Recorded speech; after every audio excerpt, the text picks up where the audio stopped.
अरुंधति ऋषि कर्दम और देवहूति की 8वीं कन्या थी। अरुंधति का जन्म यज्ञ कुंड से हुआ था, लेकिन अरुंधति का लालन पालन मेघातिथि के यहाँ हुआ। अरुंधति को मेघातिथि को सौंप दिया गया था।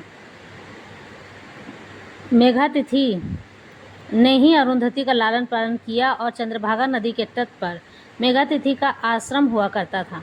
अरुंधति का लालन पालन उसी आश्रम में हुआ। अरुंधति बहुत ही गुणवान थी। केवल 5 वर्ष की आयु में ही उनके गुणों के चर्चे होने लगे थे। तभी ब्रह्मा जी आए और कहा कि मेघातिथि, अरुंधति को देवी सावित्री, गायत्री और माता सरस्वती के पास शिक्षा ग्रहण करने के लिए भेज दो।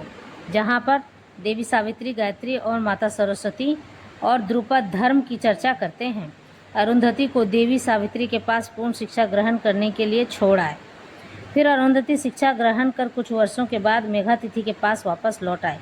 फिर मेघातिथि ने अरुंधति का विवाह ऋषि वशिष्ठ से कर दिए। फिर अरुंधति के 8 पुत्र हुए। फिर ऋषि वशिष्ठ हिमालय पर तपस्या करने के लिए चले गए। अरुंधति की तपस्या और सतीत्व की चर्चा देवलोक में भी तीनों लोकों में पहुंचने लगी।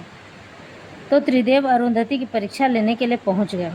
अरुंधति पानी लेने के लिए जा ही रही थी तो त्रिदेवों ने कहा कि हे देवी, हम आपका घड़ा भर देंगे, पर ईश्वर होते हुए भी 1/4 घड़ा ही भर पाए।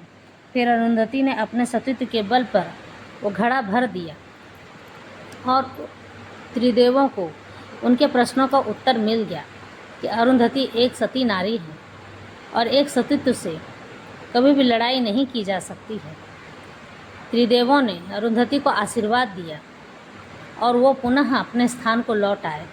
इस तरह से महर्षि वशिष्ठ की पत्नी अरुंधति भी उतनी ही शक्तिशाली थी जितने की महर्षि